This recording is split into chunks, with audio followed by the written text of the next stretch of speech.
Good afternoon. I call the Western Riverside Council of Governments Executive Committee to order. Janice, roll call, please. Certainly. Supervisor Tavolini, you're here, sir. City of Banning, City of Calamasa, City of Canyon Lake, City of Corona, Here.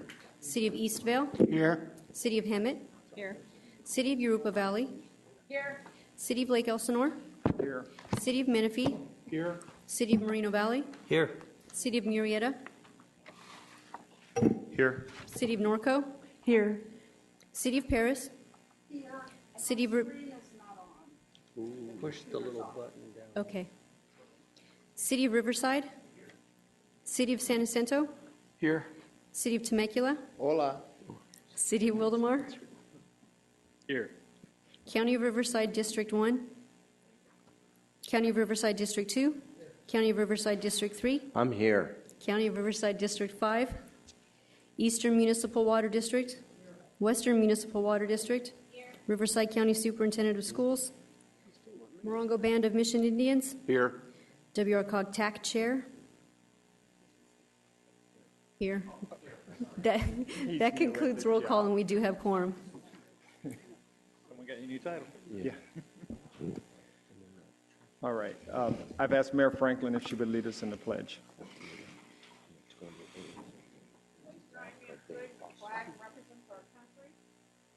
Allegiance. To the flag of the United States of America and to the republic for which it stands, one nation, under God, indivisible, with liberty and justice for all.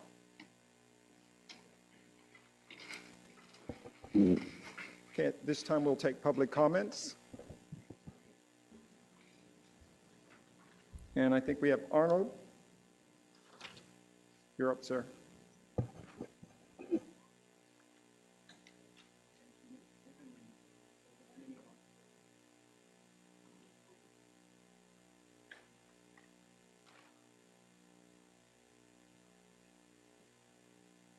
I can yell, so it's on. And before you speak, I was told to announce that we are now live streaming on the WRCOG website. So if you folks get out of line, it's for everyone to see. Thank you for letting me know that. I appreciate that. So, Mr. Chairman, members of the committee, Arnold San Miguel, Regional Affairs Officer for SCAG here in WRCOG and San Bernardino counties. Just wanted to bring to your attention, there's a gold card on your table there of an event regarding the Strategic Growth Council. There's going to be, we're hosting a meeting on August 6th, 1 to 3:30 p.m. It's going to be at the SCAG Los Angeles office, but it will be video conference, so across the street and at the SCAG San Bernardino office and in the 8 other locations in the region. And the purpose of this is to raise local government's attention to the $400 million that's available through the Smart Growth Council, Affordable Housing, Sustainable Communities program. They're going to be given out next year. So you want to monitor these deadlines, monitor the guidelines process that's going on right now to make sure that you take full advantage of the $400 million that is available next year. As you may recall, this cycle, only 9 projects of 54 that were submitted to apply were funded about a little less than $30 million out of $140 million in the region, in the whole state. So, and then the following year for the whole cap and trade program, there's going to be $2 billion available in a whole bunch of other programs. So it's, what at SCAG we're just trying to say is let's pay attention to this, and hopefully you can join us on August 6th, 1 o'clock to 3:30. Thank you very much. Thank you. Our next item is the consent calendar. We have 7 items on the consent calendar, items 5A through 5G. All items are taken in one motion unless a member of the public or members of the body request action, individual action on an item. Are there any requests to speak on any of the items in the consent calendar? I have no requests. All right. We have a motion from Paris. Second, Moreno Valley. And second from Eastville. Any further discussion? Please vote.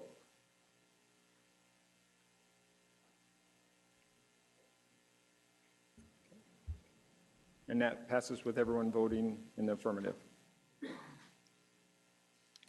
All right, item number 6, Hero Program Activities Update. And that's Barbara.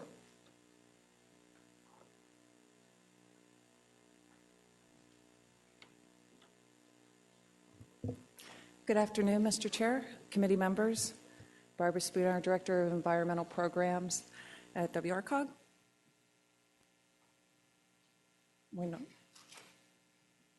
It says my monitor went to sleep. Okay. I'm going to try to control this.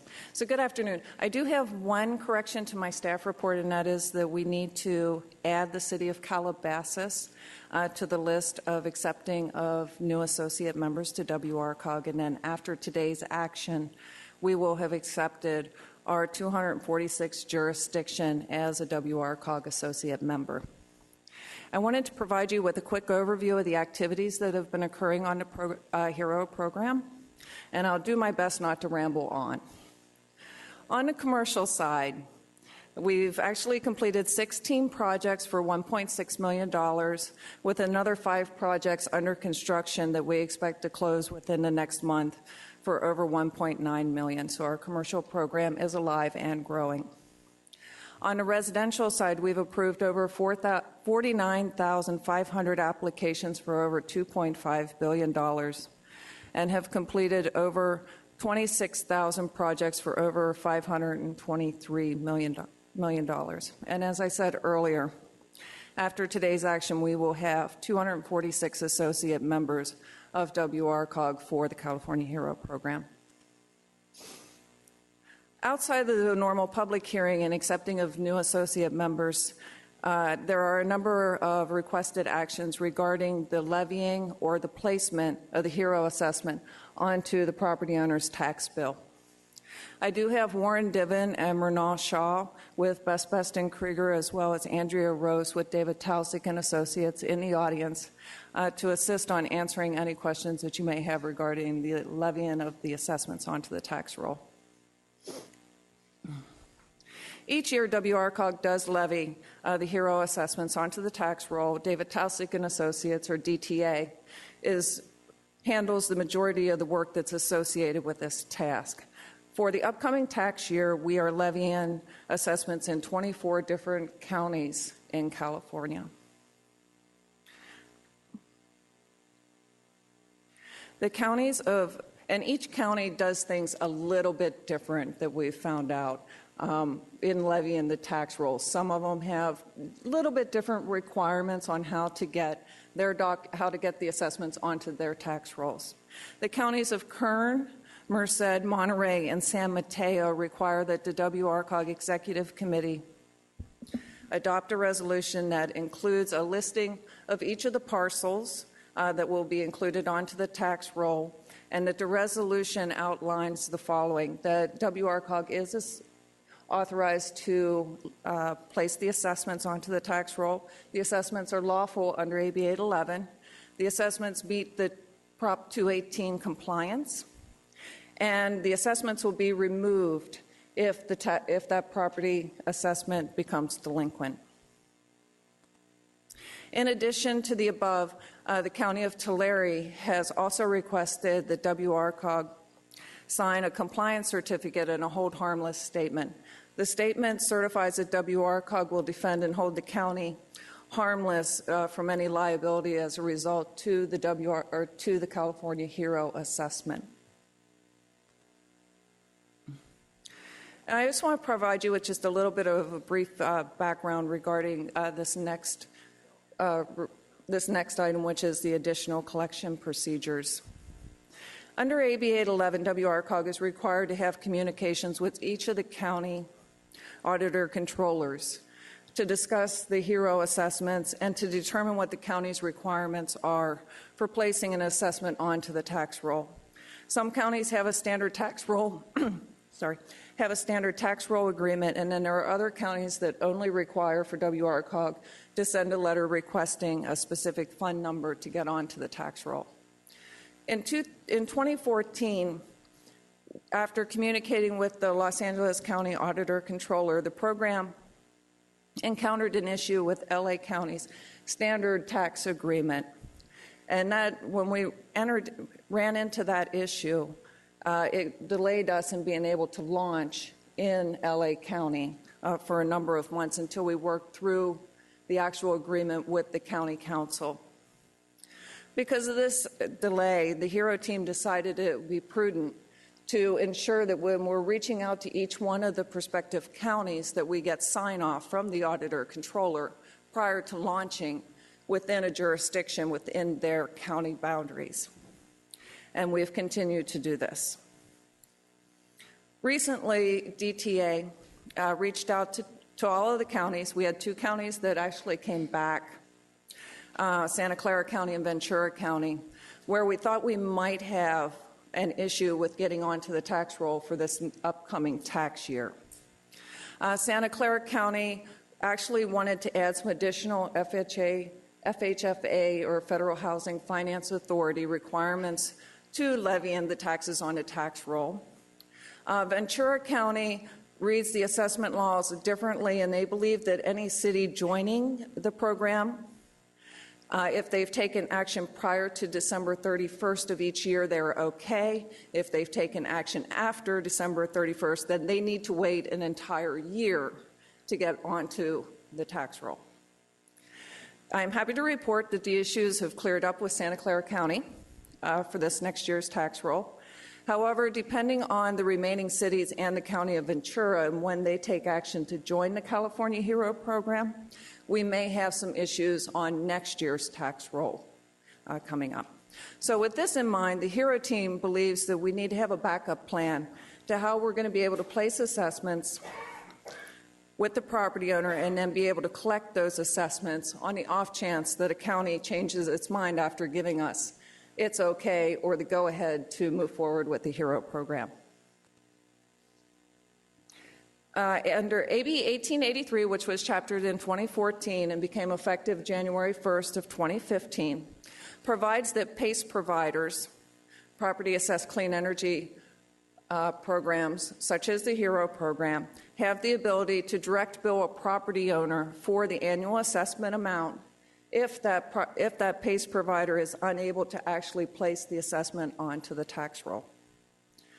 In order for WRCOG to use this piece of AB 1883, WRCOG needs to adopt an alternative procedure to authorize WRCOG to direct bill the annual assessment if WRCOG is unable to place the assessment onto the tax roll. And that is one of the actions that we have requested today. So finally, as part of the public hearing process that you're all used to me going through rather quickly, I'm asking the Executive Committee to receive a copy of the amended program report, which changes the boundary maps for the HERO program. A copy of the revised Appendix B has been provided in the staff report. To conduct a public hearing to expand the program into the jurisdictions that we had accepted as new associate members on June 1st, 2015, that include the city of Clayton, Calinga, Fairfield, Laguna Beach, Los Banos, Placerville, Porterville, West Sacramento, Windsor, Woodlands, and the county of Yolo unincorporated, and to adopt Resolution 2015 officially adding those jurisdictions to the program. I'm also asking the committee to accept the cities of Calabasas for the commercial program only, the cities of Huron, Madera, Patterson, Seaside, and the counties of Alameda, Del Norte, and Humboldt unincorporated areas as associate members to WRCOG, and then adopt Resolution 21-15 setting their public hearing for August 3rd, 2015. I'm also asking that you adopt Resolutions 22-15 and 23-15 for placing the HERO assessments onto the tax roll for the counties of Kern and Merced, along with Resolutions 24-15 and 25-15 for placing the HERO assessments on the tax rolls in the counties of Monterey and San Mateo, also approving the County of Tulsa's compliance certificate, and then finally adopting Resolution 26-15 to provide an alternate procedure for collecting the HERO assessments.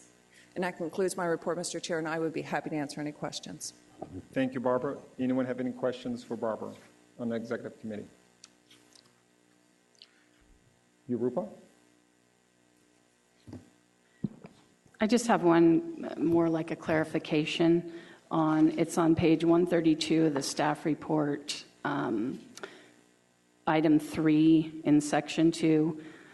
It talks about if you're direct billing, that the penalties and remedies are the same as if the assessments were on the property tax roll. Yes?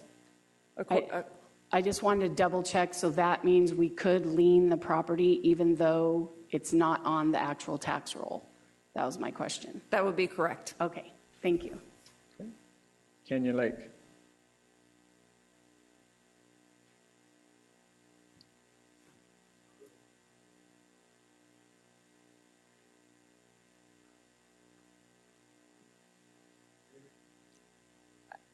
I can hear you. I'm not sure the other committee members Your can mic's hear not you. on. Mike, on Mike, mute.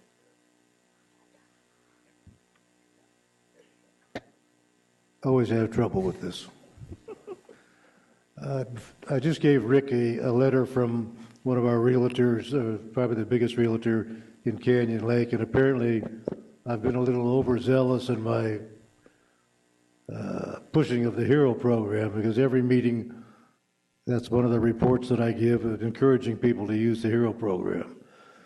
Well, I did that again this past Wednesday, and I got several calls from realtors who are very good friends of mine who are quite upset because they're losing sales for the fact that they don't understand how the tax roll works.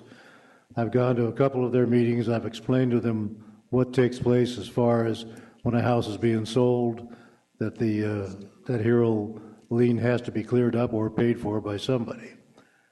2, they just recently lost 2 more sales because of misunderstanding.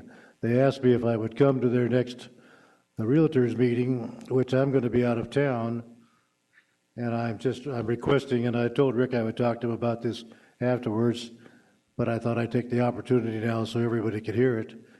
If somebody could please come and help.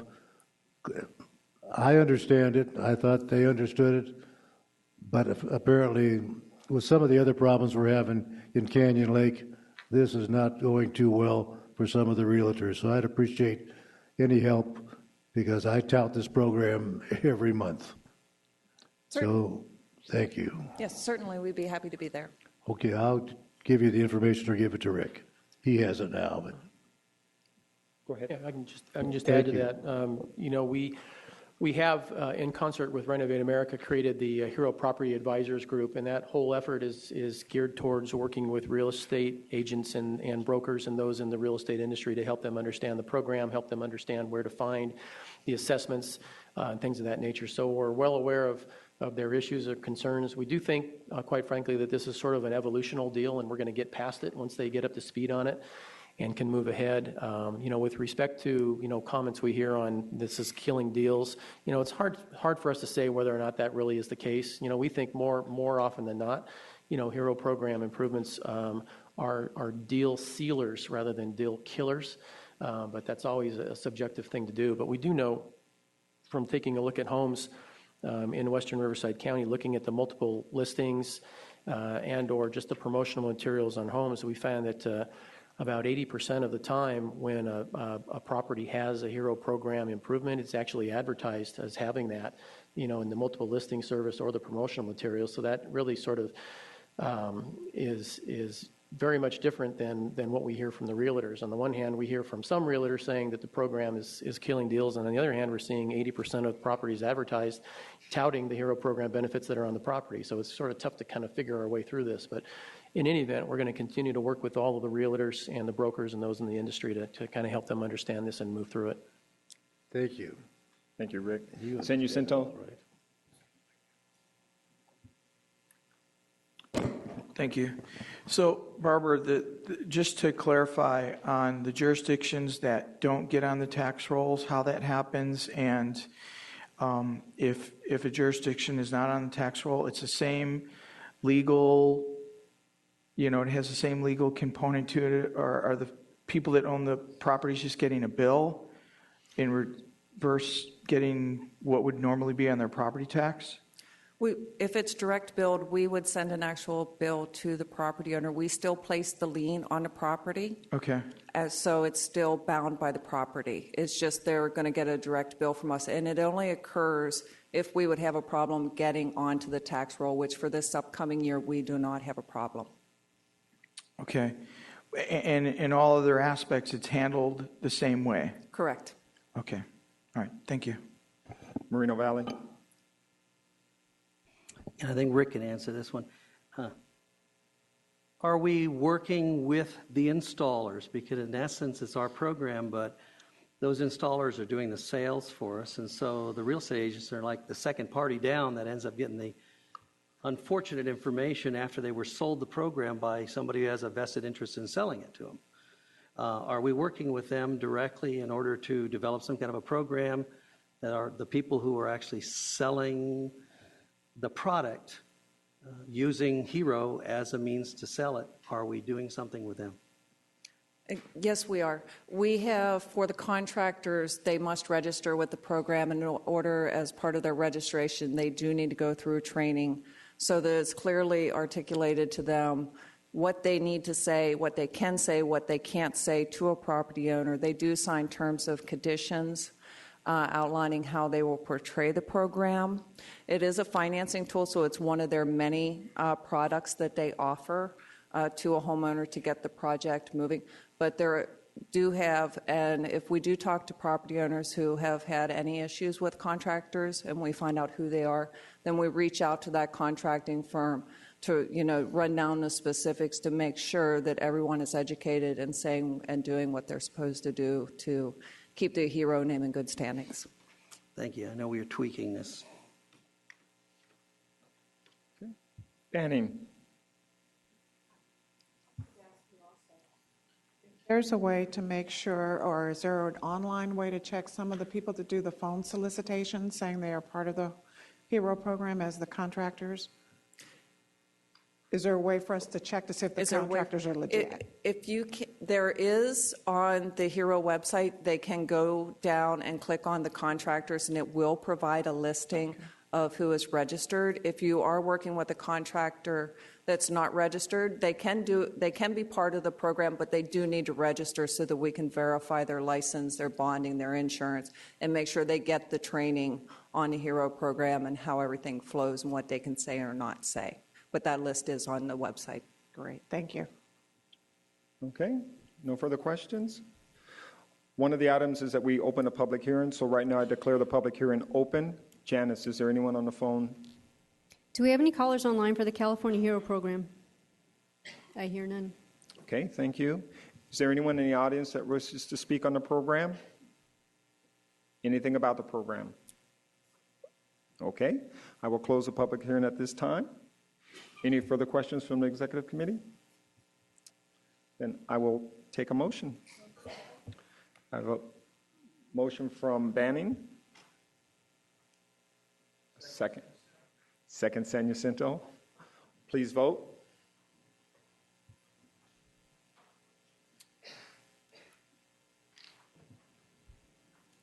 Thank you.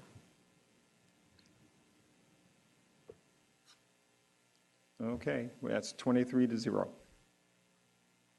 Thank you.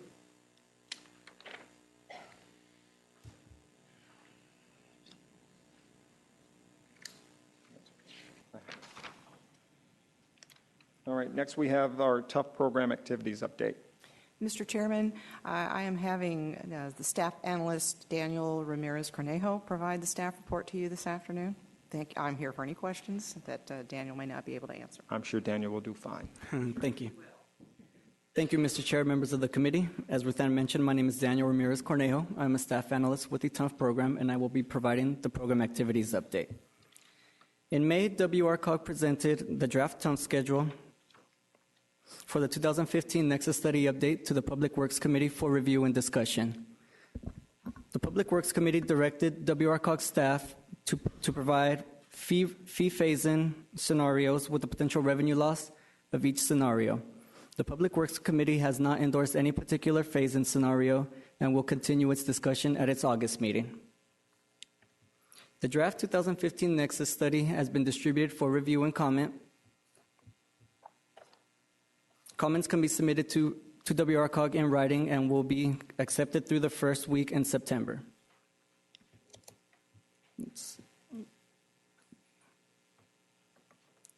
Lastly, we have a reimbursement agreement with the Riverside Transit Agency for the Northwest Zone Rapid Link Enhancements Project, Rapid Link Express Bus Stops projects.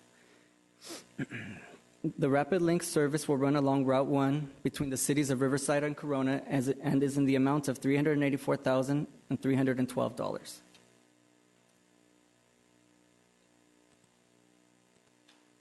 That concludes my presentation. If anyone has any questions, I'd be more than happy to answer them. Mr. Chairman, if I might make a clarification. Your staff report says that the comments are due the 3rd of August. We have been in discussion with our consultant that cannot get all of the appendices finished and completed until the end of July. So we will be extending that comment period until the first week in September. So I just wanted to let you know that we have extended that to allow for additional time to review the appendices from our stakeholders. Okay, thank you for the clarification. Are there any requests to speak on this item? Okay. Does anyone have any questions for Ruth Ann or Daniel? If not, I'll take a motion.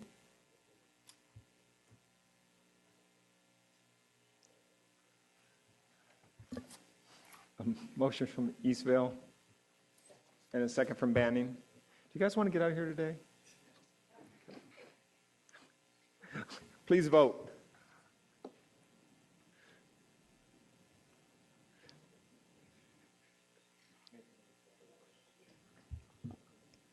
County of Riverside Districts 3 and 5, please vote. Thank you. City of Temecula, please vote. Thank you.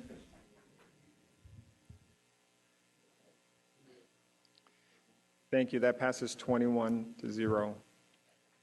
Thank you. All right.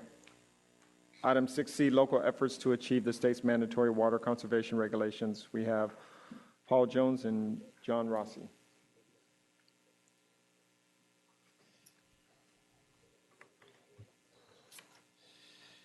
Thank you, Chair Tisdale, members of the WRCOG. Great to see you all today. I'm here to talk about the drought, and you're thinking to yourself, no, not another presentation on the drought, but I think you'll find it informative. Okay, thank you very much.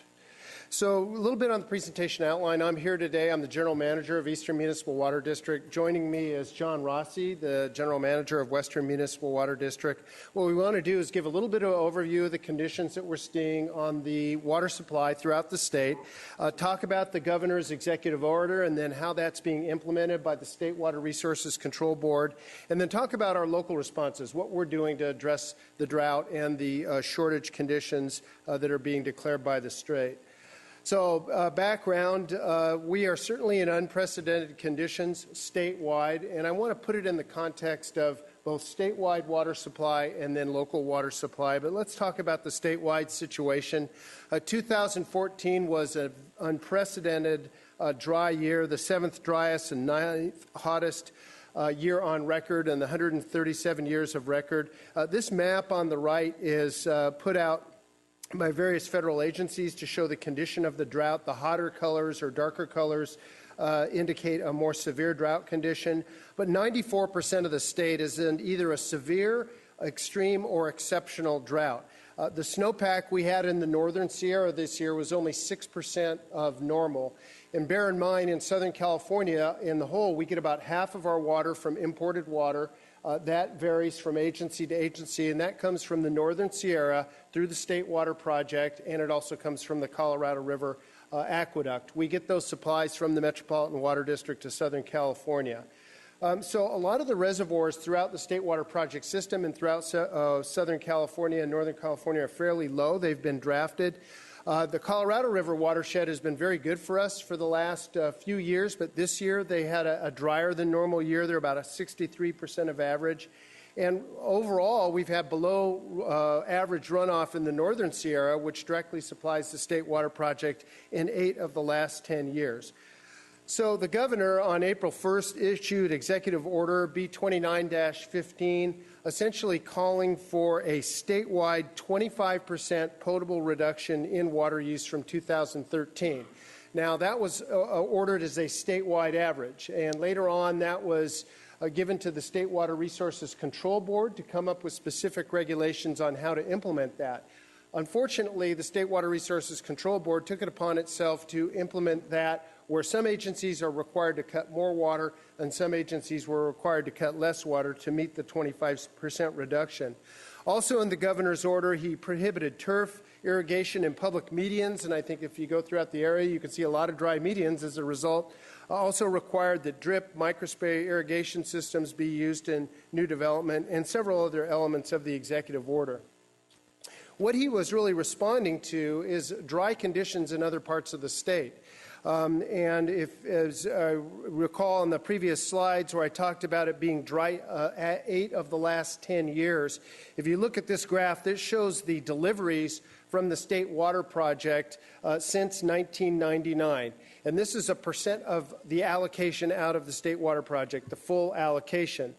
Metropolitan has 2.1 million acre feet of entitlement. They receive a percentage based on what's shown on this graphic. And as you can see, between the dry conditions, which have also triggered endangered species issues in the San Francisco Bay Delta estuary, and you look at since 2008, the deliveries have been pretty abysmal. And as a result, you could see 2014 was the driest year and the lowest allocation year in the 54-year history of the State Water Project. If you can imagine, there was 4 million acre feet of water requested and only 200,000 delivered. And in 2015 was a little bit better at 20%, but I think that's where we're going to end up at the end of this year. So the State Board adopted, based on the governor's order, a regulatory framework, as I mentioned. That was adopted in May 5th. Those regulations went into effect and on May 16th, rather, and the first monthly reporting was due on June 1st. And that's going to be on a monthly reporting basis through February of 2016. And so the regulation stays in place for 270 days. What I want to do is now address how the regulation was implemented. The State Board came up with a model where they looked at two factors. They looked at gallons per capita per day that was in each one of the water agencies throughout the state. In other words, how much gallons per day did you use? And then they looked at your total water demand relative to 2013. And they used a July through September period. Well, as you recall, 2013 during the summer, we had a pretty cool summer here. It was kind of unusual in 2013. Last summer was hot. It was more like a typical Riverside County summer. And so on the year-over-year comparison, it showed our water consumption actually increasing. Also, because we have lower density residential neighborhoods than, for example, the coastal areas, we tend to have higher gallons per capita per day. And so, not surprisingly, when the State Board did this allocation, if you were in a high-density area on the coast, you were only required to cut 8%, and if you were in the inland areas like we were that are warmer, we have lower density housing, you're required to cut in the upper end of the spectrum, which went up to 36%. So this graph shows we're at a Tier 7 at Eastern, requiring to cut 28%, and Western is required to cut 32%, and you can see where the rest of the agencies in Riverside County stack up. Some of the points that we made was they looked at a comparison year to 2013, and a lot of our agencies, particularly in Riverside County, were what we call early adopters of water conservation programs. We put in water use efficiency devices very earlier. We promoted that with our customers. We put in allocation-based rate structures, these rate structures that have been shown through a study conducted by UC Riverside to save about 15%. We've adopted landscape ordinances. The county was one of the first early adopters of a landscape ordinance for lower water consumption landscaping. And as a result, before 2013, we'd achieved a lot of good conservation measures. Unfortunately, the State Board did not recognize that. And so it was a situation where what you had to cut was based on 2013, and you really didn't get any credit for anything that you had done in advance of that. Our argument was our demands are now what they call harder. In other words, we've reduced, kind of picked the low-hanging fruit and been able to reduce our demands, and they're very hardened, and we don't have the ability to cut as much as other areas. We put in a very hard press with the State Board to get this addressed and these issues, but the State Board issued the regulation without that. So we're confronted with this requirement to cut in our potable demand over the 270-day period. So also kind of shifting over to our supply side, Metropolitan Water District, given the conditions in the state, has also gone into a water supply allocation plan. You can see the chart on the right. It shows metropolitan storage reserves. What's shown in the blue bar on that graph is what they have for drought storage. What's shown in the yellow bar is another about 660,000 acre feet that they keep in Southern California in case there's a major earthquake. It's an emergency storage. So you can see in the beginning of 2014, or the end of 2014 rather, Met was down to about 1.2 million acre feet. They continued to draw on that storage. But that storage, when you see it at its peak at 2012, has really helped us get through the drought. But Metropolitans is now going into an allocation. They're requesting a cut of 15% at the wholesale level.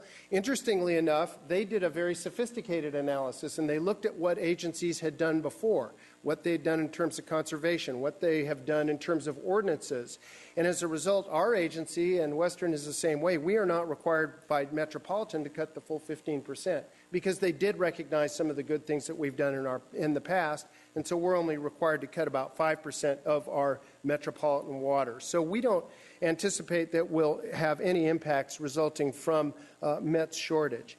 The other thing I think it's important to point out at this point is we've made a lot of investments in Southern California to get us through the drought. It's kind of interesting. You see pictures of other parts of the state. They're rationing water. It's affecting businesses. People are basically on just almost life support levels of water in some of the smaller communities. And we really haven't seen that in Southern California. And one of the main reasons we haven't seen that is because of our investment that we've made in water supply diversity. There's a figure that you hear a lot. It's since 1990, Southern California as a whole, and our water agencies and our customers and your residents have invested $12.1 billion in water recycling, in water use efficiency programs, in creative projects like brackish desalination, which we do in both in eastern and western service area, and various measures to build local supplies such that when we've been hit by this drought, we just haven't seen the impacts they have in other parts of the state. So going on to Eastern, in a little water supply overview there, some of those investments that we've made in our service area really reflected in this chart. As I mentioned, we're about 50% reliant on imported water, actually 54%. We get water from the Colorado River and the State Water Project. Those are shown in the upper left portion of the pie chart. We get both treated and untreated water. We have our own treatment plants, and then we rely on Metropolitan's treatment plants. But we also have local well water in the Hemet-San Jacinto Basin, which we share through an adjudication and a management plan with the other cities in the area, Hemet and San Jacinto. And the Lake Hemet Municipal Water District. We've also made investments in brackish water desalination, which we do in the Paris and Menifee area. We pump water out of the ground that's salty, naturally salty. We remove the salts and we put the salts down a brine line that goes all the way to the Pacific Ocean, and it's a great drinking water supply for us. And then also recycle water. We recycle 100% of the wastewater that comes into our treatment plant. It comprises 28% of our overall supply. By comparison, the city of Los Angeles, their recycled water, and they were recently in the news talking about their recycled water program, it's about 1% of their supply. And as Inland Empire agencies, we've always had a great dedication to the recycled water program, and it's really helped us out because when we look at complying with the state regulations, that recycled water is not part of the compliance, so it's actually helping us quite a bit. So what we're doing to respond to the drought is, again, I mentioned we're required to reduce our usage by 28%. We have a 5-stage water shortage contingency plan. We're moving into stage 4. We're asking for mandatory outdoor reductions. Again, our board's priority is first to support public health and safety, second to support the businesses in the service area, and third for water usage such as ornamental landscaping and things like that, to cut those uses first. So our priority is to make sure that personal use and businesses are not affected, and that our water shortage contingency plan is really built around that philosophy. So we're reducing our outdoor allocation for water. We use a budget-based rate structure for our customers, and our simple message to the customers is cut your outdoor water use by 50%. We're not saying absolutely stop irrigation. We're saying cut it in half, and that should help us comply with the 28% requirement. We also do some enforcement, although I will say most of our enforcement is done through our rate structure because we provide a budget for each of our customers and we track the customers relative to the budget. But we also have enforcement mechanisms where if we observe water use, and this is for really abusive water use, such as you can see sprinklers going off, we do issue a letter to customers. We have a fining structure. We don't use it very extensively, but it is in place. $25 for residential customers, $100 for commercial customers. We must witness the violation. We are also offering a traffic school approach for disadvantaged communities in our service area. So if you can't pay the fine, you can come into our auditorium and we will bore you with water information for a whole day and we'll forgive your fine. And then we also have a new smartphone app for reporting these things so customers can give us that information to check up on.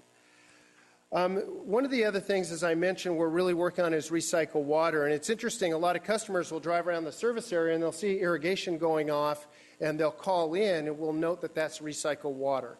And so we provided recycled water signage, 340 signs throughout the service area are being placed. We have hit a strategic goal this year of recycling 100% of our wastewater.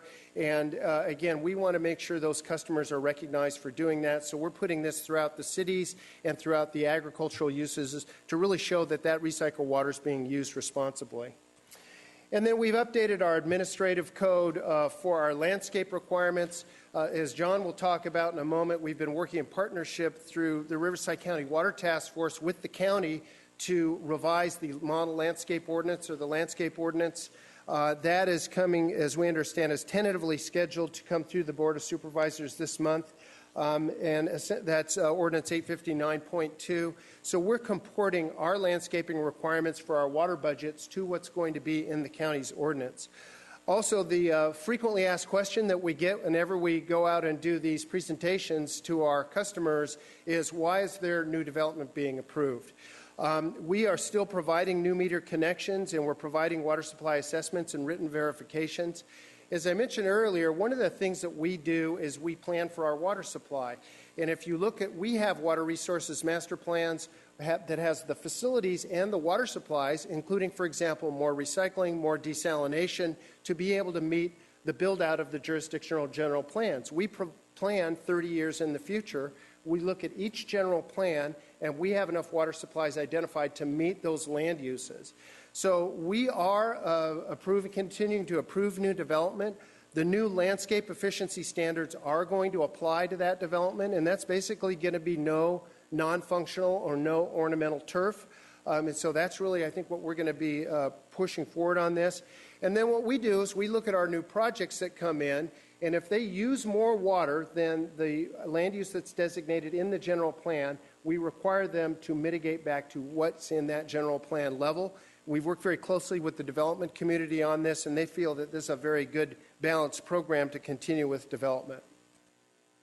And we also are doing a lot of communication with our customers. We have literally done dozens of outreach meetings.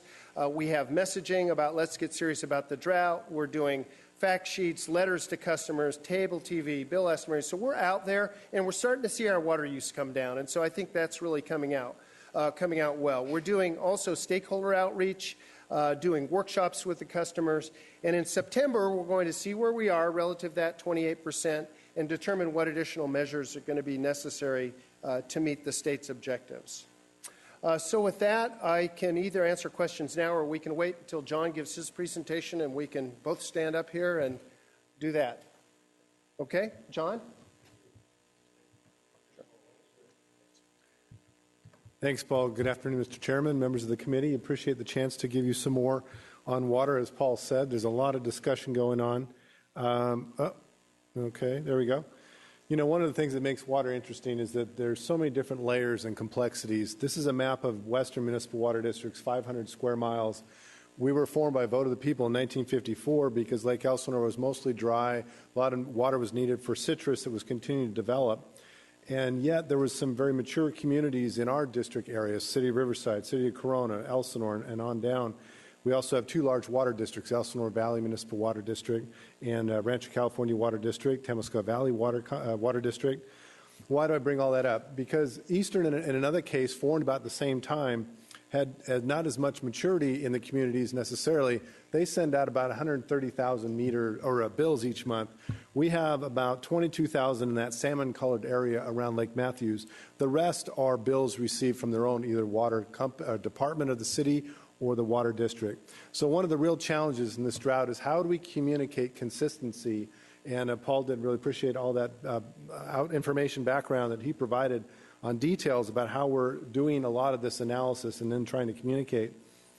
I went up and testified in the May 5th hearing. We were just really stressed, depressed. Again, as Paul mentioned, that there was not recognition for all the good hard work. 2010, we put our water budget rate program, and from that period until 13, which was our new baseline, we saved about 28%. We're now asked to do 32%. So squeezing that turnip 60% since 2010 is a very, very tall order. Nonetheless, when they made their final order on the 5th, we pulled up our bootstraps like everyone else and going and working with our customers. The graphic he showed before, the 28 to 36%, that's a little bit of the, again, stress that we feel in the inland valley areas, not just in the Inland Empire here in our area, but up and down the state. The policies, whether intentional or not, in my mind, targeted both turf, grass, we call ornamental turf, that which is not really used for recreation. We really want to differentiate. Ball fields, backyards, where you're playing on the grass, that's a different animal. But that which is only maybe getting boots on it for maintenance or repair or mowing has really been targeted for better or for worse. We also, looking at, 30 to 50%, 50 to 60% actually of the water used outdoor for turf is where we're either going to make or break our savings here.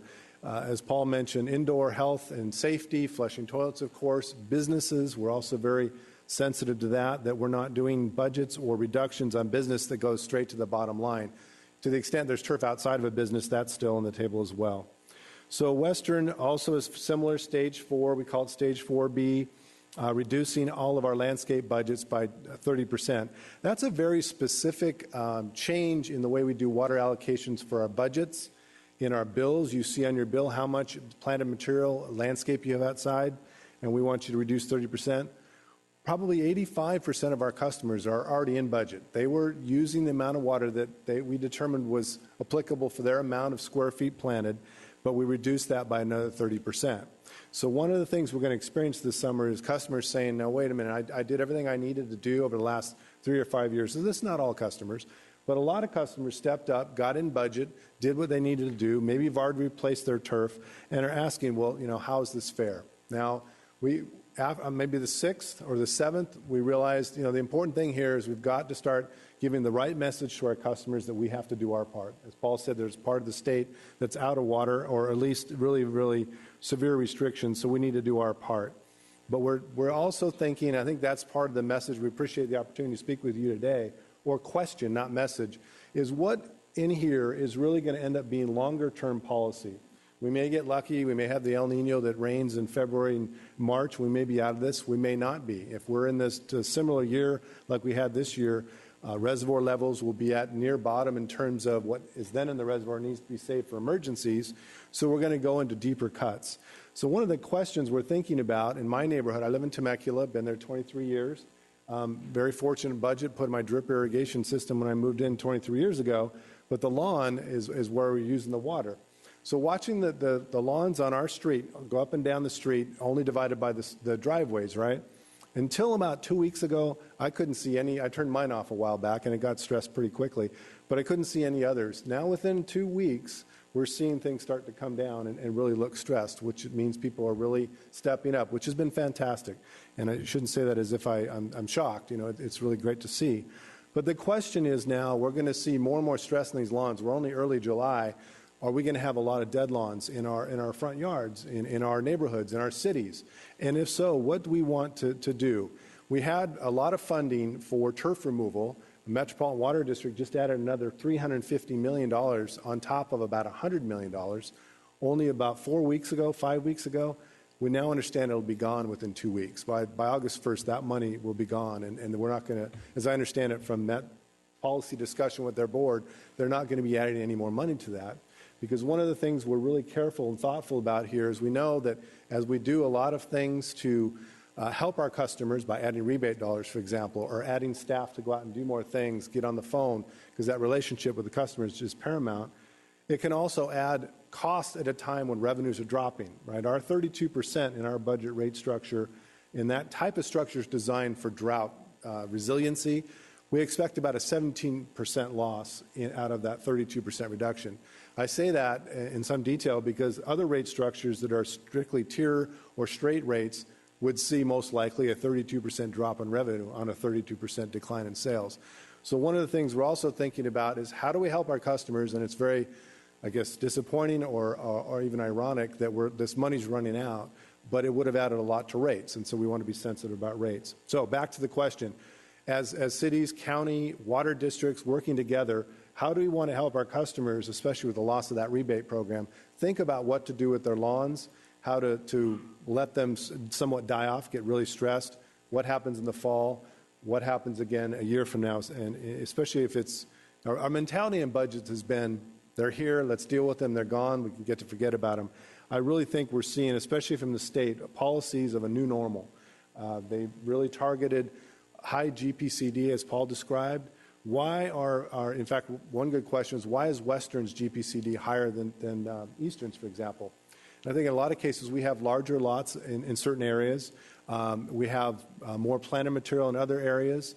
But that question of lot size and climate has not been considered in the state policy. So we're going to work with the state over the next year. There's a work group that we asked for, Eastern and Western will be on, to try and help them think this through in more detail. So that if we do an allocation again next year, it's not the warm areas of the state getting a lot less water than other areas. That just doesn't seem right. But in the meantime, we'll deal with this summer, as Paul said, or showed in his slide in September. We'll have a better feel with 3 months of the summer, maybe into October, with 3 months of the summer underneath our belt. But, you know, what will we be looking for in terms of policy and coordination? How does code enforcement look at lawns, for example? So one of the real assets here with WRCOG and the county that we live in is the way we collaborate and the way we work together. And so really appreciate Rick and his staff helping us think through and work with the planning directors, with the city managers, and others to think about some of these approaches. So again, we can have a common approach and have as consistent a message as we can, and they won't be exactly the same, but to be helpful.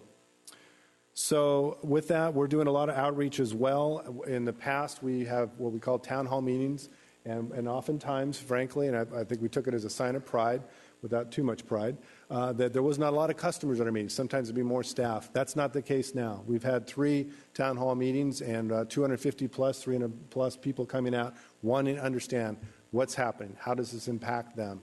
Lots of great questions. How can you help us? So with that, the other question that comes up an awful lot at this point is on the new development side. How can we continue to have meters or new homes go in when we're asking people to cut back? Our philosophy at Western has been one of resilience, of being able to sort of spread the pain, if you will. It's the multiple dry years that are the challenge. We have the storage and a lot of assets that, though the state didn't recognize, we have them in place to go forward. So, but these issues of lawn replacement, rebates, and so forth, how are we going to help our customers is really what's in front of us now. So one of the answers we have on the new development side, or one of the, I think, the things we want to do, is continuing to work with the Riverside County Water Task Force, started up by Supervisor Ashley a number of years ago. It's really paid a lot of dividends, and especially at a moment like this, where the new development community has really been stepping up for a number of years. Most cases, on average, the homes go in at a 50% more efficient level than existing homes, at least in our neck of the woods. And the landscape ordinance that Paul mentioned, 859.2, I think probably here at the end of July. But the idea of pulling back on the amount of water, that transevaporation rate is the amount of water the plants can expect. That's a very low number. So developers and home builders will put in very efficient landscape to meet that 50%. And then we work with them to find other ways to bring water to the table because we don't want to see that to be an impact of not being able to continue to issue those meters. So with that, we'd be happy to answer questions. Okay. We actually have one request to speak. Paul Rodriguez, if you can come up.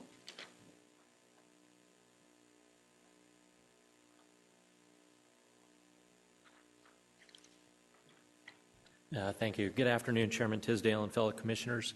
My name is Paul Rodriguez. Normally I address you on transportation issues wearing my Rodriguez consulting cap. Today I'm addressing you on water issues as a 17-year elected official with the Temescal Valley Water District, and we appreciate the opportunity. We're a special district providing water and wastewater service to more than 5,000 customers in Corona, or south of Corona.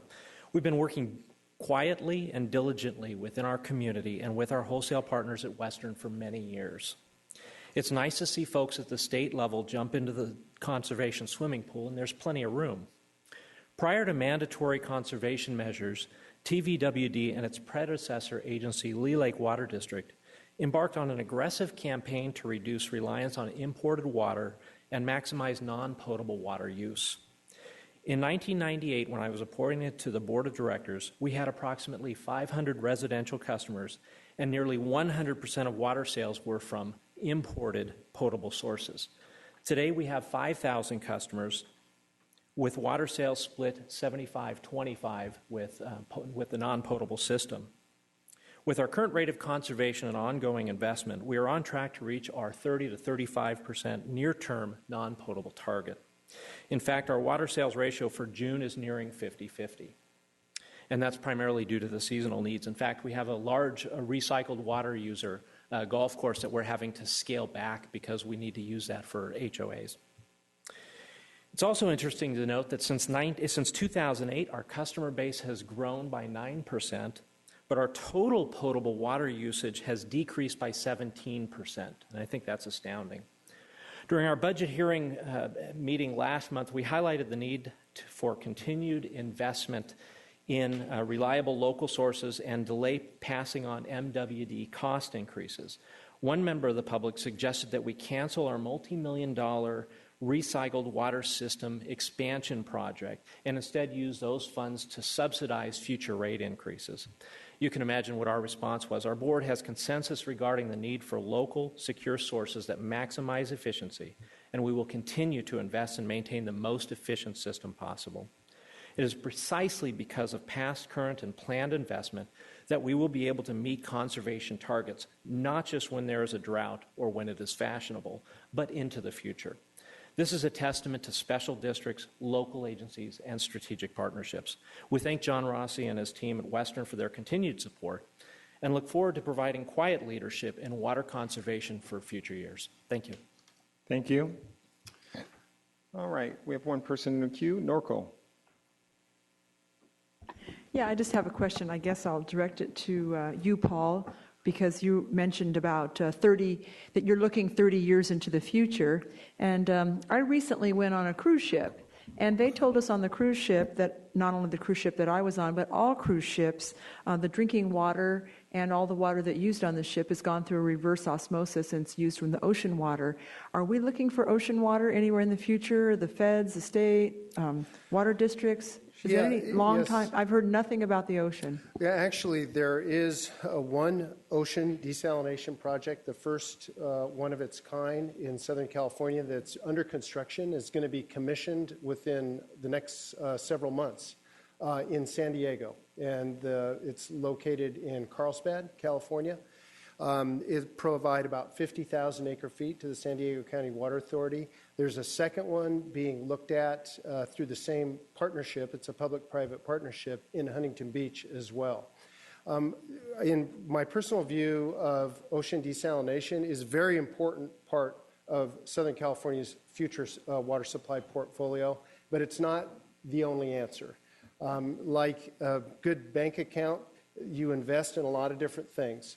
Ocean desal is one opportunity. It provides a good water supply, a reliable water supply, but so does recycled water. In our area, so does brackish desalination. We have a lot of brackish groundwater in this area that can be desalinated for about half the price of the ocean desalination, as well as multiple local supplies. So I think we will see more ocean desal projects in Southern California. But just to give perspective, that I heard someone mention that if you had to replace the state water project supply with half of it with an ocean desal plant, you'd have to construct 50 ocean desalination plants from San Diego to Ventura that are the same size as the plant that's being constructed in Carlsbad. So it can be part of the solution, but we still need imported water, both from the Colorado River and the San Francisco Bay Delta estuary. That's why we really need to support a solution for the Bay Delta. We need local investment in water recycling. We've done a great job in Riverside County, but there's still more opportunity.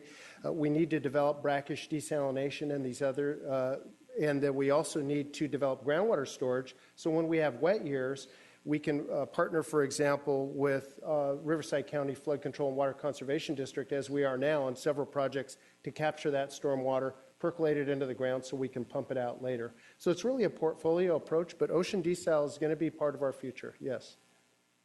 Sure. Paris. Yes, I'd just like to inquire if there are any programs or assistance for seniors or disabled people who are unable to reprogram their sprinklers. Well, and I can't speak for Western, but I assume they have the same thing. We have a very active customer service department, particularly right now. If a customer calls for assistance, whether it's leak detection, where we'll come out and look at leaks, whether if they want us to come out and look at their irrigation system to see if it's working efficiently, we will send customer service staff out to do that and conservation staff out to do that. So if we get a call from a customer, we will send somebody out, and I think John has the same in their retail area, the same program. Because we recognize sometimes that can be a little bit tricky, and we can send our experts out there and they can look at it really quickly and resolve the problem. Okay, thank you. Great questions. Any more questions? Thank you, gentlemen. Thank you very much. Next item is 6D, Morongo Band of Mission Indians membership in WRCOG. Our Executive Director. Thank you, Mr. Chair. I think as most of you know, all of you should know, Morongo Band of Mission Indians has served on WRCOG in an ex officio capacity. For the last 2 years, they were brought on in that capacity in, I think, April of 2013. And much like we did with the 2 water districts who are now full-time voting members to WRCOG, this has been a process that we've pursued when entities want to join WRCOG. Bring them on for a year or two in an ex officio capacity. That gives both the executive committee and the members at WRCOG an opportunity to see if they think there's value that entity brings to WRCOG. And it also brings the entities such as the 2 water districts in Morongo the opportunity to see if they think there's value in participating in the WRCOG forum. So after a 2-year period, we brought the issue of full-time membership for Morongo to our Administration and Finance Committee, and they did vote unanimously to recommend that the Executive Committee also recommend that Morongo be brought on board WRCOG as a full-time voting member with the exception of TUMF items, so in the same exact capacity as the 2 water districts. If the Executive Committee concurs with the action, then this item would move forward to each of the member agencies for consideration over the course of the next few months, and we'd be happy to attend any of your council or board meetings to present the item. Also, the admin committee has directed us to continue to reach out to the other tribes within Western Riverside County to solicit their interest in also participating in WRCOG. And if they were to do so and indicate that interest, then we would probably come back to the admin and finance committee to pursue the same exact process, ex officio, and then graduating up to full-time member status. So that completes my presentation. Are there any questions? All right, we have 4 items. Adopt WRCOG resolution number 19-15. Recommend each member of the jurisdiction WRCOG subregion execute. Okay, I see him. And authorize WRCOG executive director to execute memorandum of understanding and direct staff to continue with the tribes. Mr. Chair. Move approval. We have a motion by Fifth, I did have a request to speak in. I got it. I got you on the request. There's a couple. Okay, so I have a motion and a second by Mayor Banning. Thank you. The mayor from Banning, how about that? All right, Temecula. I'm not certain where to start because there just seems to be so much, quite a number of questions, and admittedly, I'm haven't been on this board a long time, so maybe there's been a lot of discussion and I'm not privy to it. I understand we're going to reach out to other member agencies, but what has progressed with Morongo that, let's say, has not progressed with Pechanga or any of the other tribes? Have we equally reached out or equally engaged? Other questions, being a full voting member, I'm not even certain how to articulate the questions. What is that? How are we having Indian tribes weigh in on how incorporated cities are actually functioning? A lot of times they're not the same goals. Sometimes they are. A lot of times some of their goals are mutually exclusive. They don't have the same thing at stake. There's a lot of differences. How much have we really shaken this issue out? Or maybe this is the time to do it. I certainly want to hear from all of my colleagues on the panel. But it just seems like a big, big leap. And again, I'll finish off my question with, maybe I'm ignorant on the topic, so I definitely want to remain open. Okay. Rick, do you want to answer some of those, Rick? I'll help you with. Sure. With regard to the reaching out question, which I think the first one, several years ago, the Board of Supervisors convened a tribal relations task force. And at that time, the county had asked us to provide a presentation to them on WRCOG and what the forum provides and to provide information and inquire whether or not there was interest. And at that time, the Morongo Band of Mission Indians was the only tribe that indicated, interest. And so I think historically that has been the case. I think Morongo has been a really faithful participant both in this forum and Michael Milhauser. Michael's there.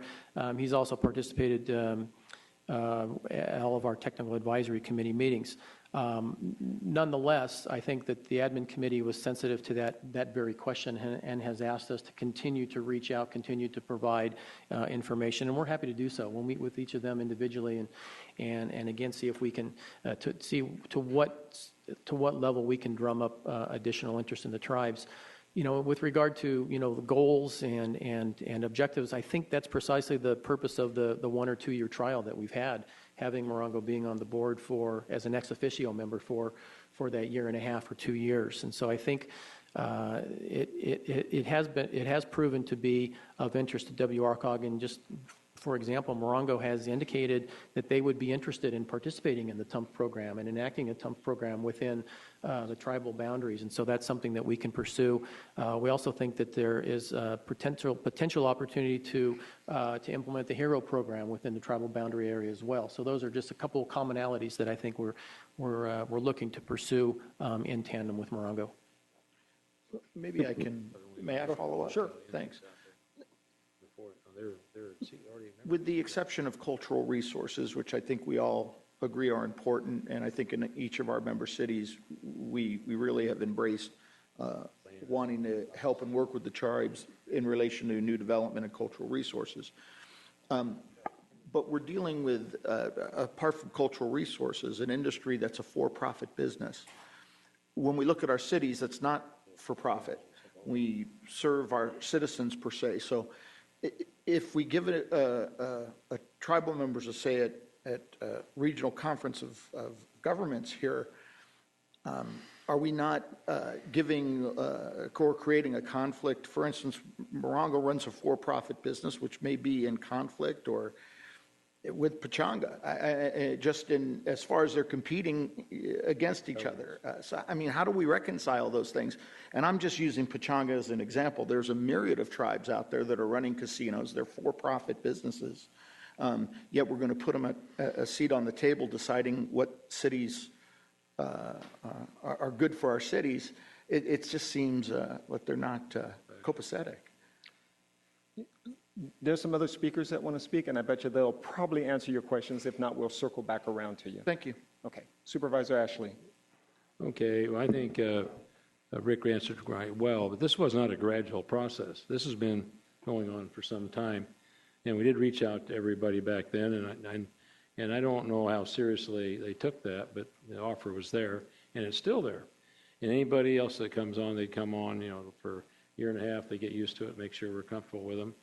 And I think these things bring up, they sound like that they're more, they're more straw man type deals, or they're just not, we're just not going to have any problems like that.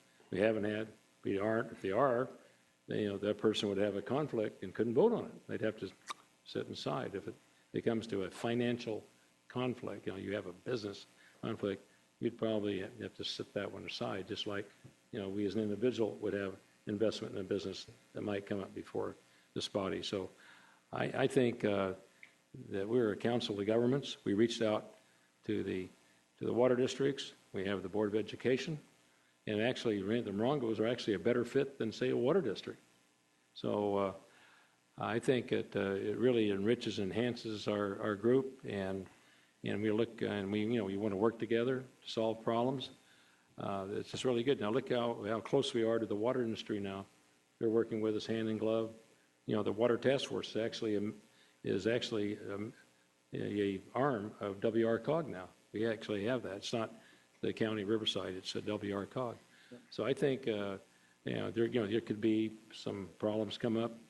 I think we could work our way through them.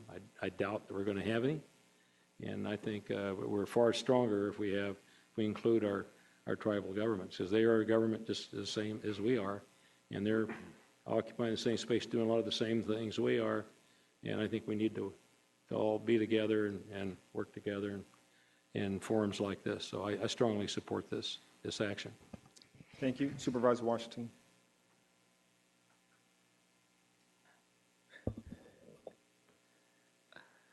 I'm not quite sure what I want to say now. I think between the two, they've said it.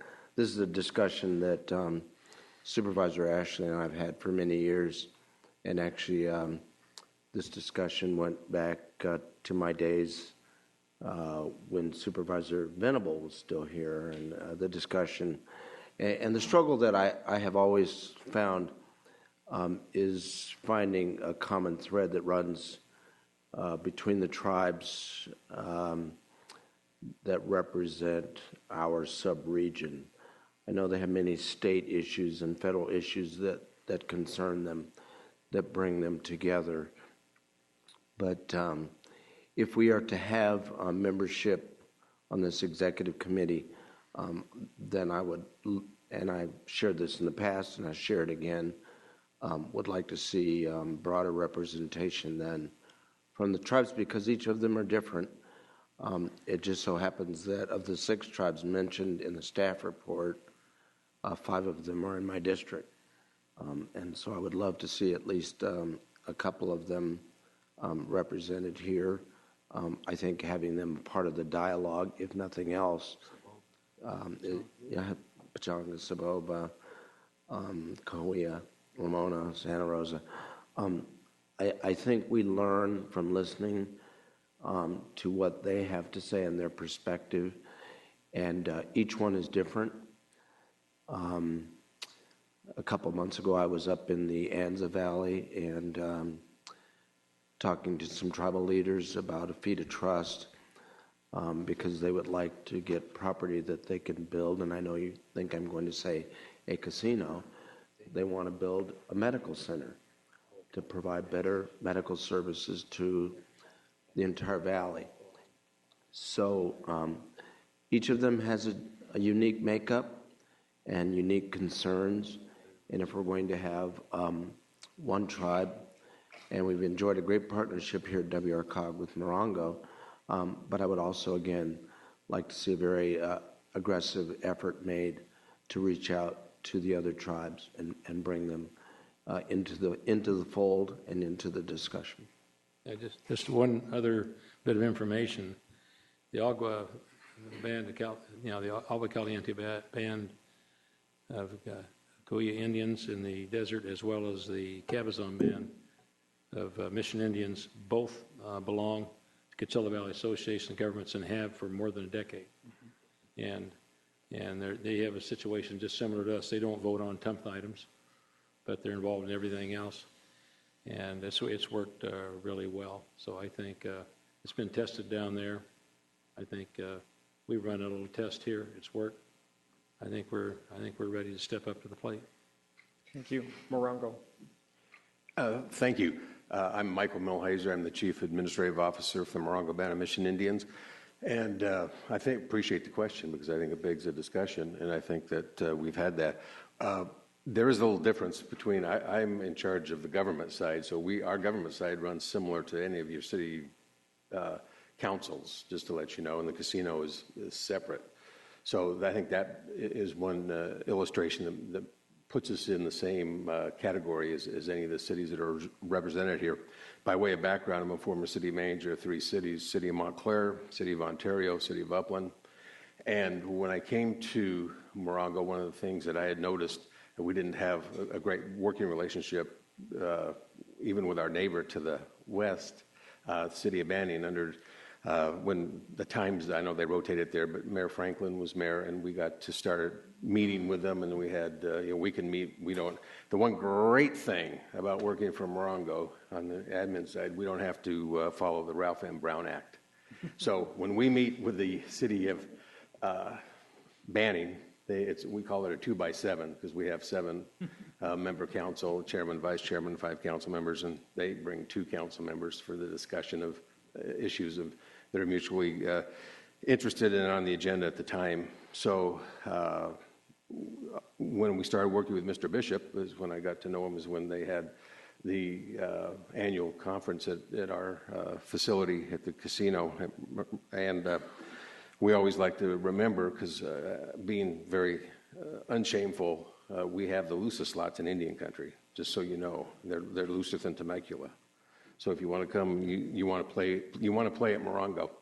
But in all seriousness, we representing Chairman Martin today, who's on his way to Toronto for a meeting.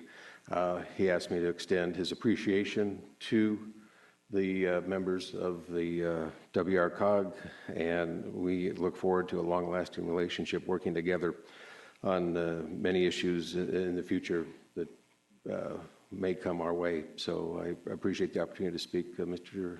Chairman. Thank you. Calamesa.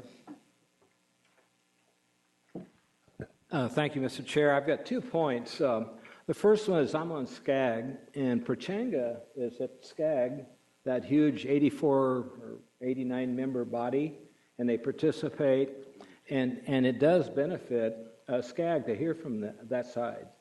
The other thing is that I'm in the pass zone, and it actually predates Morongo being here on this board, their support of the pass area.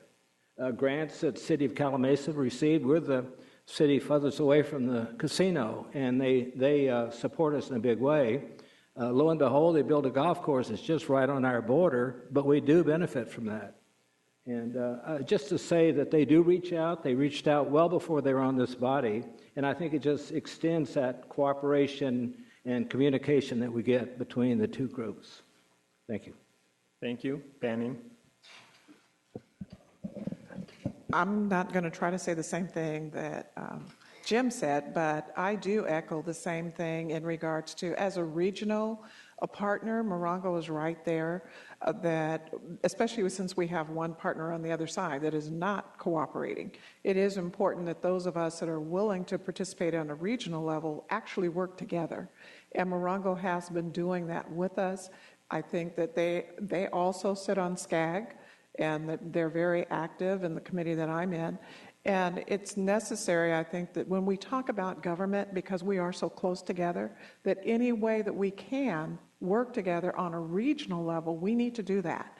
And I strongly would support, on behalf of the city, that Morongo become a full member, because they do a lot on the regional level locally as well as the greater area. Thank you. And Supervisor Ashley, I have you in the queue again. Was that a... Okay.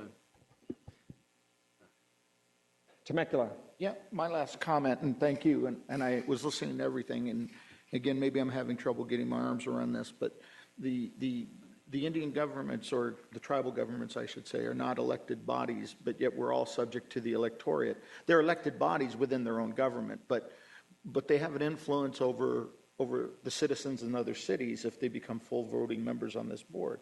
So I'm just having trouble getting my arm around that. They vote to raise TUM fees, they vote to implement policy, they vote to control cities, yet it's not reciprocal. So I'm just having trouble getting my arms around that, and I'm wondering, are we granting maybe a unilateral power, in a sense, by having tribal members be full voting members on the board? But that's all. Again, I have no angst with any tribal members. I'm just trying to get my arm around this WRCOG thing that I now sit on and getting an understanding. So anyway, that's my 2 cents. Thanks. Okay, thank you. We had a motion from 5th District and a second from Banning. Please vote.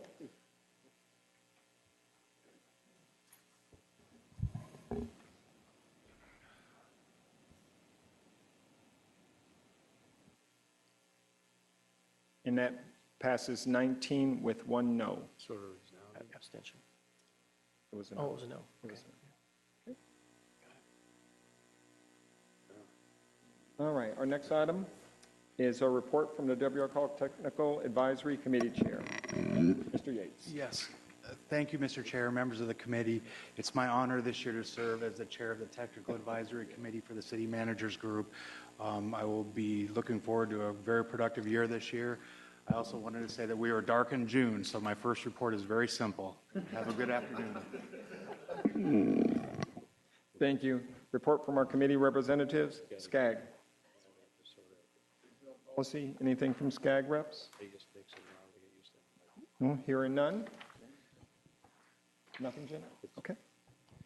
Then AQMD. Sure, just a quick update. There's been some talk about a new lead rule that's coming forward for lead-acid battery facilities. It also does affect lead battery manufacturers, as well as it's affected some steel mills in the area. So I'll be meeting with a lot of local companies over the last couple of weeks. I'll have another one in Corona this week I'll be meeting with to get their concerns and hear about that. But this is a very onerous rule, or quite the tightening of a rule for lead, and it's well and above and beyond the lead standard for the state and the federal. So, but it's in response to some concerns from community members in our air district. So if you have any other companies or corporations in your city and you're hearing about this, please don't hesitate to have them contact me. I'd love to hear from them. I'd love to hear what's going on. So other than that, any other questions about the air district, please don't hesitate to contact me. Thank you. Okay. Thank you. CalCog, Supervisor Washington. Could be something fantastic. Thank you, Mr. Chair. Back on June 18th, CalCog had a board meeting, and there were a number of issues discussed. I was not able to attend the meeting up north, but some of the highlights included discussion on the California Transportation Plan, transportation funding from the state, a couple of presentations from 2 of our state senators, as well as some information passed out on legislative guidelines for development. And I don't know if Mr. Bishop has anything else to add to that. Again, I was not able to attend that meeting. Yeah. Nothing to add. Thank you. Our report from our Executive Director, Mr. Bishop. Thank you, Mr. Chair. Just a few things to report. As you know, our General Assembly was a success by most accounts, most all accounts. I think our ex-chair, Randon Lane, did a great job moving the meeting along. Also wanted to thank the Washington Speakers Bureau for helping us at the last minute find a replacement speaker when Governor Perry bowed out. And I think from many accounts that we heard from, Mr. Gergen did a fantastic job as our speaker, so we were real pleased with that. I also wanted to thank Jennifer Ward and all the WRCOG staff and Morongo staff. I think it's, most people just don't recognize that this whole thing is put on in-house. with the exception of one or two videos. And so the event ran really smoothly from what I could tell, and actually down to the minute. So we're real pleased with the staff. And of course, the accommodations at Morongo are always first class. And again, we thank our sponsors for this. We're going to have our close to final numbers to present to our Admin and Finance Committee on Wednesday, but we're pretty certain that we covered our costs and maybe actually we're in the black a little bit. So we're pleased with that. We did put out a survey to our attendees and our sponsors, two slightly different surveys to try to find out what both the attendees and the sponsors thought, and the reaction that we've gotten so far has been overwhelmingly positive. We haven't received a lot of surveys, so we're thinking of putting out another survey asking people why they didn't not respond to the first survey. We'll see how that goes, but we'll see how that goes. Also wanted to indicate that we did receive word from the Government Finance Officers Association of the United States that WRCOG received an award for outstanding excellence on financial reporting. So that's great news for us and great news for Ernie Reyna and his staff for putting together great reporting. So we're real pleased with that. Also, you may have noticed on the 91 freeway during the month of June, we had a number of billboards that were showing up every 6 or 7 seconds or whatever the flashes are on the 91 freeway, and they are all as a result of our health subcommittee that's chaired by Councilmember Rogers, and so we appreciate her leadership in this, and also we appreciate the partnership we had with the County of Riverside to put these healthy billboard messages up, and just a real simple message in directing folks to the Riverside County Health Coalition website. And then lastly, we also were notified just last week from the state chapter of the American Planning Association that WRCOG's Climate Action Plan and Captivate Western Riverside County program has received the state award for 2015 for innovation in green community planning. We'll receive that award at the APA State Conference, which will be held in Oakland in October, and that award will also be submitted for national recognition. So we're looking forward to hearing good news on that. That concludes my report. Great, thank you. Items for future agendas? Members? Okay, are there any general announcements?